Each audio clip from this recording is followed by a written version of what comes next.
Did you know that President Obama is being asked to dramatically increase the number of refugees resettled in the U.S. over the next year or so? 9 unelected nonprofit groups have lobbied U.S. senators to demand that we admit 65,000 Syrian refugees to the United States starting now. 65,000.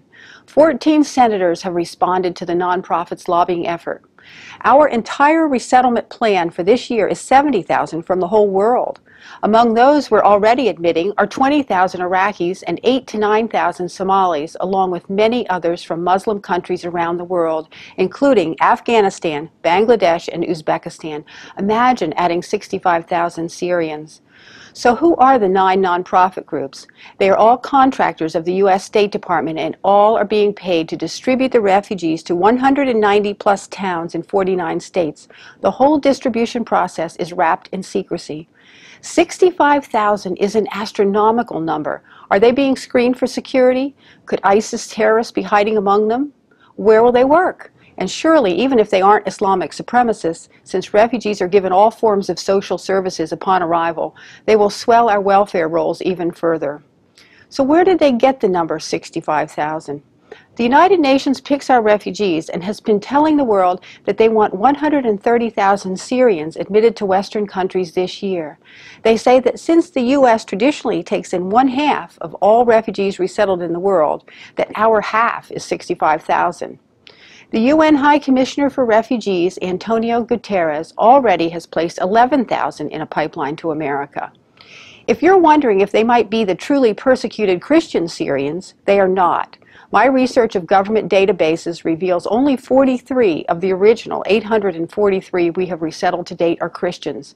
92% are Muslims, and the vast majority of those are Sunni Muslims, and some will surely follow the same doctrine of ISIS, Al-Qaeda, and the Muslim Brotherhood, namely Sharia.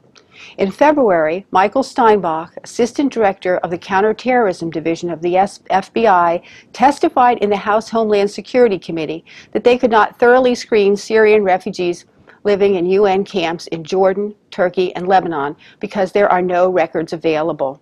They don't know who these people are. Even when the administration claimed it did, they wound up arming jihadists, not truly moderate Syrians. Last week, House Homeland Security Chairman Michael McCaul called the Syrian resettlement a potential jihadi pipeline to America.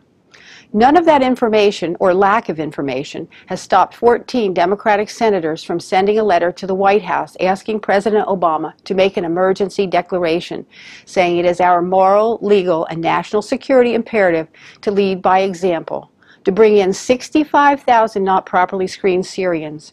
We call these senators the Jihad Caucus in the Senate. They want us to push for other countries in the West to open their gates to Syrians too. Except for Germany and Sweden, most Western nations are not admitting Syrians in any great numbers. Great Britain has resettled virtually none. Interestingly, Saudi Arabia won't take any. What must you do?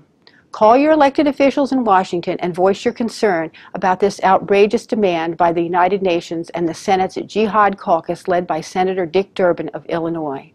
Tell everyone you know what's happening. We must get around the mainstream media that is helping keep this information secret from the American public. Send this message to your friends and family. Remember, our founding fathers risked everything, their fortunes, and even their lives, to give us this wonderful country. By speaking up now, you can save it.